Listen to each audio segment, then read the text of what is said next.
सन्माननीय गोपीचंद पडळकर आणि प्रवीण दरेकर यांचा एक गंभीर विषय आपल्या संदर्भातला आहे, औचित्याचा मुद्दा म्हणून देते असं जरा पॉइंट ऑफ इन्फॉर्मेशन.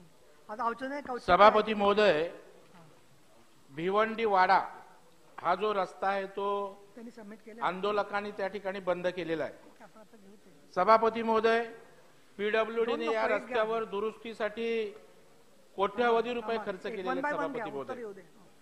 आणि सभापती महोदय, लोएस्ट तिथल्या कंत्राटदारांनी जाऊन त्या ठिकाणी सभापती महोदय निकृष्ट दर्जाचं बांधकाम केलंय. उत्तर फडणवीस जिजाऊ कन्स्ट्रक्शन नावाचा त्या ठिकाणचा सभापती महोदय कंत्राटदार आहे. याला एवढं राजकीय वरदहस्त आहे सभापती महोदय की त्याची मनमानी त्या ठिकाणी सुरू आहे. सभापती महोदय, आपण बघाल वज्रेश्वरी तालुका भिवंडी जिल्हा ठाणे येथील भिवंडी वाडा मार्गाच्या निकृष्ट दर्जाच्या कामावर त्या ठिकाणी मोठे खड्डे पडलेले आहेत आणि आकाश जाधव हा 22 वर्षाच्या तरुणाचा या ठिकाणी मृत्यू झालेला, अपघात झालेला आहे. सभापती महोदय, या निकृष्ट दर्जाचं काम आणि त्या अपघातात जिजाऊ कन्स्ट्रक्शन जबाबदार आहे आणि त्याच्या विरुद्ध मयत आकाश जाधव यांच्या वडिलांनी दिनांक 7/9/2023 रोजी गणोशपुरी पोलीस ठाण्यात सदोष मनुष्यवधाचा गुन्हा दाखल करा अशा प्रकारची मागणी केली आणि या अपघाताला जबाबदार असणाऱ्या जिजाऊ कन्स्ट्रक्शन कंपनीला, कंत्राटदाराला काळ्या यादीत त्या ठिकाणी टाकण्याची मागणी सुद्धा विवेक पंडित यांच्या श्रमजीवी संघटनेने केलेलं आहे. आज सभापती महोदय, त्या ठिकाणी रस्त्यावर गावातील नागरिकांनी रस्ता अडवलाय, आंदोलन करून ठेकेदारावर कारवाईची मागणी करतात सभापती महोदय. तिकडे लॉ अँड ऑर्डरचा प्रश्न त्या ठिकाणी निर्माण झालेला आहे आणि म्हणून माझी प्रशासनाने या जिजाऊ कन्स्ट्रक्शनची चौकशी करावी, त्याला काळ्या यादीत टाकावं आणि फौजदारी गुन्हा दाखल करणार का अशी आपल्या माध्यमातून सन्माननीय मंत्री महोदयांकडे माझी नम्र विनंती आहे. सन्माननीय गोपीचंद पडळकर. सभापती महोदय, हाच विषय सभागृहाच्या लक्षात आणून द्यायचा होता आणि माननीय दरेकर साहेबांनी आणून दिलाय. मंत्री महोदयांना माझी विनंती आहे की आपण या बाबतीमध्ये या कंपनीला काळ्या यादीमध्ये टाकण्याची घोषणा केली तर बरं.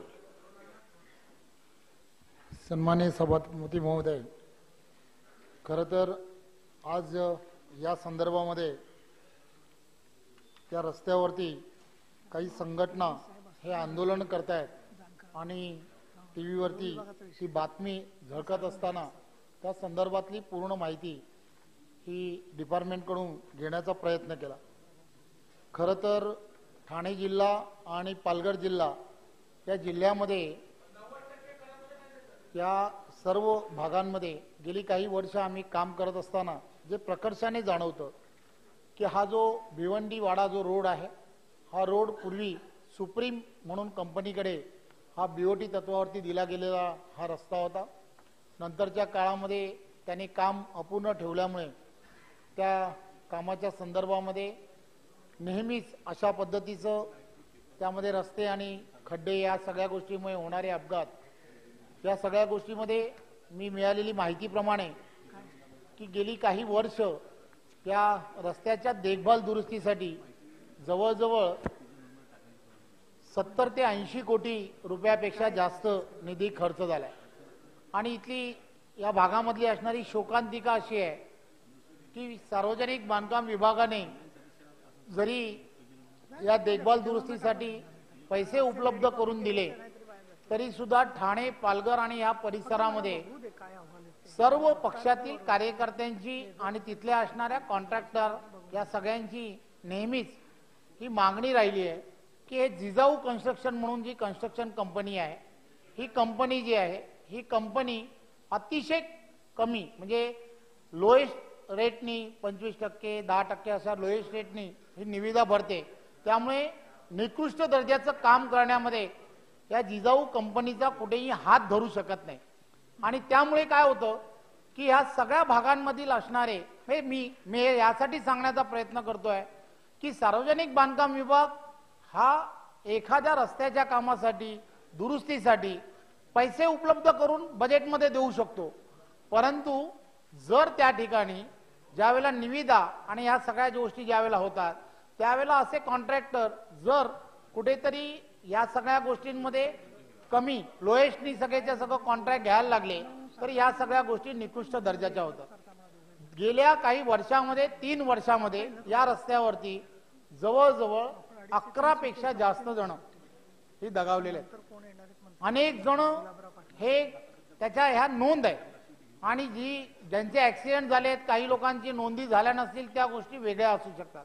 अनेक संघटना या संदर्भामधले आंदोलनही करतायत. परंतु या सगळ्या गोष्टीमध्ये एक गोष्ट फार महत्वाची आहे की हे सर्व करत असताना काही दिवसा अगोदर अनेक संघटनांनी पत्रव्यवहारही करण्याचा प्रयत्न केला. ही जी संघटनेतली असणारी जी मंडळी आहेत, जिजाऊ कन्स्ट्रक्शन म्हणून जी कंपनी आहे, या कंपनीचे असणारे जे प्रमुख आहेत ती एक संघटना चालवतात आणि ती संघटना ज्यावेळेला चालवतात त्यावेळेला कुठेतरी सरकारी अधिकाऱ्यांवरती दबावही आणण्याचा मोठ्या प्रमाणामध्ये प्रयत्न करतात. आपण या सगळ्या गोष्टीमध्ये ज्यावेळेला या सगळ्या गोष्टीचा विचार ज्यावेळेला करतो त्यावेळेला एक गोष्ट लक्षात येते, काही तक्रारी माझ्याकडे या संदर्भामध्ये अशा आहेत की ते कोणतंही म्हणजे आपण असा विचार केलाय भाई की काम कसं मिळालं पाहिजे, तर बेरोजगार लोकांना काम मिळालं पाहिजे, अशा वेगवेगळ्या लोकांना ज्यांना काम मिळाले पाहिजे असा जेव्हा आम्ही विचार करतो तर डुप्लिकेट कंपन्या, बेरोजगार पण डुप्लिकेट, अशा पद्धतीने यांनी बरेच म्हणजे माझ्याकडे आलेल्या तक्रारी 9-10 तक्रारी आता माझ्याकडे प्रलंबित आहेत की त्या मी पाहिल्यानंतर लक्षात येतं की त्यांनी या सगळ्या प्रकारामध्ये डुप्लिकेट बिल ही सुद्धा प्रोड्यूस करून हे शासनाचे पैसे लुबाडलेले आहेत. आणि गेल्या काही वर्षांमधली बोनस एक अप्रेंटिसशिप त्यांची चालू आहे. जो पक्ष सत्तेमध्ये असतो त्या सत्तेमधील असणाऱ्या पक्षाबरोबर ही सर्व मंडळी असतात. त्यामुळे काय होतं, सहजपणे यांच्यावरती कारवाई ही कोणी करायला धजावत नाही आणि मग या सगळ्या गोष्टींमध्ये चुकीच्या पद्धतीने ही सर्व मंडळी ही काम करताना कुठेतरी मोठ्या प्रमाणामध्ये दिसतात. त्यामुळे मला तुम्हाला लक्षात येत असेल की बीड कॅपॅसिटीच्या संदर्भात पण आपण बऱ्याच वेळेला विचार करतो, त्यावेळेला या सगळ्या गोष्टीचा कुठेतरी विचार करण्याची गरज आहे. आणि माझं खरं तर आता या आंदोलन ज्या पद्धतीने झालंय, हा जाधव म्हणून जो मुलगा ज्याचा मृत्यू झालाय, हा मृत्यू झालेला मुलगा फक्त 22 वर्षाचा आहे. 22 वर्षाचा मुलगा आहे. त्याच्या वडिलांनी या संदर्भातली केलेली तक्रार आहे. असे अनेक जण आहेत की जे या सगळ्या गोष्टींमध्ये विचार जरी करतात. हे मध्यंतरीच्या काळामध्ये तिकडचे असणारे पोलीस निरीक्षक पालघर मधले त्यांनी यांच्यावरती कारवाई करण्याचा विचार केला होता, परंतु त्यांना असणारं जे त्यावेळेचं असणारं जे पाठबळ होतं त्या पाठबळामुळे त्यांच्यावरती कारवाई करणं हे त्यावेळेच्या काळामध्ये थांबलं. आणि या सगळ्या गोष्टी गेल्या अनेक वर्षापासून सुरू आहेत. त्यामुळे एकदा कधीतरी ही जी प्रवृत्ती आहे, ही प्रवृत्ती जी आहे समाजामध्ये असणारी जी ही प्रवृत्ती आहे की जी या सार्वजनिक बांधकाम विभाग असेल किंवा या विभागांमधून मिळणारा हा जो गडगंज पैसा जो चुकीच्या मार्गाने यांना मिळतो आणि तो मिळालेला जो पैसा आहे त्या पैशाच्या जीवावरती ही सर्व मंडळी अतिशय चुकीच्या पद्धतीने काम मोठ्या प्रमाणामध्ये करण्याचं काम करतात. म्हणजे आता हा प्रश्न उपस्थित झाला म्हणून मग मला याचं उत्तर द्यावंसं वाटलं म्हणून मी देण्याचा प्रयत्न करतोय. परंतु एक गोष्ट काय होतं, सहजपणे असं बोललं जातं की मग ते सार्वजनिक विभाग हे डिपार्टमेंट काय करताय, ते याच्यामध्ये कारवाई का करत नाही. पण आपल्या सुद्धा स्वतःच्या असणाऱ्या डिपार्टमेंटच्या सुद्धा मर्यादा आहेत. म्हणून माझी विनंती आहे की या सर्व गोष्टीची चौकशी होणं एवढं गरजेचं आहे आणि ही चौकशी SITच्याच माध्यमातून झाली पाहिजे. कारण काय की जर एखादा कॉन्ट्रॅक्टर चुकीची बिल एखाद्याला डिपार्टमेंट मध्ये प्रोड्यूस करत असेल तर ते डिपार्टमेंट मधले असणारे पण त्यावेळेचे अधिकारी की ज्या अधिकाऱ्यांनी काही न तपासता जर त्यांना बिल दिली असतील तर ते सुद्धा अतिशय चुकीचं आहे. त्यामुळे या सगळ्या प्रवृत्ती ही चेन आहे, ही पूर्णच्या पूर्ण एक चेन आहे. अधिकारी वर्ग आणि ही सगळीच्या सगळ्या मंडळींची असणारी कदाचित असणारी चेन आहे. त्यामुळे या सगळ्या प्रवृत्ती ज्या आहेत त्या प्रवृत्ती वाढल्या आहेत. आणि हा रस्ता जो आहे भिवंडी वाडा रस्ता हा एवढा चर्चित रस्ता आहे की एक महिन्यामध्ये त्या ठिकाणी आंदोलनं ही होतच असतात. हा रस्ता जो आहे त्याची लांबी एवढी कमी असताना सुद्धा तो असणारा शॉर्टकट जरी रस्ता असेल तरी त्याला एक दीड तास त्या रस्त्याने प्रवास करावा असा वाटतो. करताना लोकांचे एकदम नाकेने होतात. 2 जिल्ह्यांना जोडणारा हा रस्ता आहे, पालघर ठाणा त्या 2 जिल्ह्यांना जोडणारा रस्ता आहे. त्यामुळे आज हा प्रश्न उपस्थित झालाय. तिकडचे असणारे आंदोलक जे आहेत ते रस्त्यावरती आलेत. माझी स्वतःची सार्वजनिक बांधकाम विभाग म्हणून माझी पूर्णच्या पूर्ण मला असं वाटतं की या सर्व गोष्टीमध्ये मी सुद्धा आदरणीय मुख्यमंत्र्यांशी बोलणार आहे. कारण SIT लावायची जर असेल तर मॅडम तुम्ही आपण सर्वजण हे लावू शकता, मला ती लावता येणार नाही.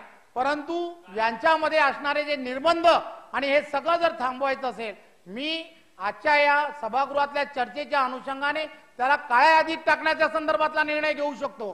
परंतु त्याची जर SIT या सगळ्या विषयाची जर SIT करायची असेल तर ती सभागृहाने त्याची मागणी करणं आणि आपण ती मंजूर करणं हे फार गरजेचं असं मला वाटतं.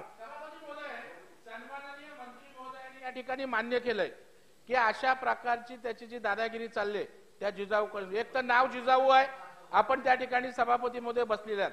जिजाऊंचं नाव घ्यायचं, संघटना काढायची, कन्स्ट्रक्शन काढायची. जिजाऊ हे नाव पण सभापती महोदय पहिलं त्यांनी नाही, नंतर माझ्यानंतर बोला. सभापती महोदय, माझी एवढीच मान्य आहे मंत्री महोदय की तुम्ही सांगितलं की काळ्या यादीत त्यांना टाकतोय, परंतु नको. आज काळ्या यादीत टाकण्याचा निर्णय आपण त्या ठिकाणी टाका. त्याच्यावर पूर्ण चौकशी करून तुम्ही डिपार्टमेंट करू शकतं. गृह विभागाचा विषय असला तरी तुमचं डिपार्टमेंट, तुमच्या अधिकाऱ्यांनी त्यांनी साटेलोट करून 80% खोटी बिलं काढतो तो सभापती महोदय. दरेकर साहेब, आता पॉइंट ऑफ इन्फॉर्मेशन सभापती मध्ये एवढीच मागणी, या संदर्भातली SITची चौकशी झाली पाहिजे. हा सर्वसामान्यांचा पैसा आहे, गरिबांचा पैसा आहे आणि त्याच्यामुळे SITची चौकशी करून त्यांच्यावर कारवाई व्हावी. इन्फॉर्मेशनवर हरकत काय आहे, खडसे साहेब? मंत्री महोदयांनी उत्तर देताना त्यांची प्रामाणिक इच्छा व्यक्त केली, माझं त्याच्याबद्दल दुमत नाहीये. परंतु ते बोलत असताना वारंवार असे म्हणाले की मला त्याला काळ्या यादीत टाकावं असं वाटतं. राईट, टाकलं नाही. तुम्ही ऐकून घ्या ना. टाकलं तर मग चांगली गोष्ट आहे, मी स्वागत करेल त्या गोष्टीचं. पण त्यांनी सांगितलं की SIT लावायची असेल तर मला तुमच्या माध्यमातून अशा स्वरूपाचे आदेश पाहिजे.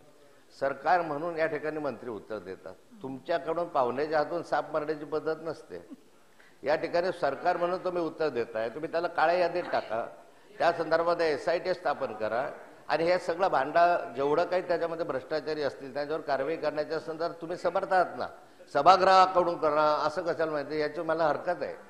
माझी तुम्हाला आता मी माननीय नाथाभाऊ, मी तुमच्या एवढा बोलण्यामध्ये किंवा युक्तिवाद करण्यामध्ये मी एवढा मोठा नाही, परंतु तुमच्याकडून बऱ्याच गोष्टी ज्या शिकलो तेवढ्याच फक्त मी सांगण्याचा प्रयत्न करतो की माझी जेव्हा आज सकाळी तिथे आंदोलन ज्यावेळेला सुरू होतं, मी ते आंदोलन ज्यावेळेला सुरू होतं तिथला असणारा ज्याच्या घरातील मुलगा यामधून दगावला गेलाय, ते कुटुंब ही सगळी जेव्हा रस्त्यावरती उभी राहतात त्यावेळेला साहजिकपणे गेली काही वर्ष आम्ही त्या ठिकाणी काम करतो.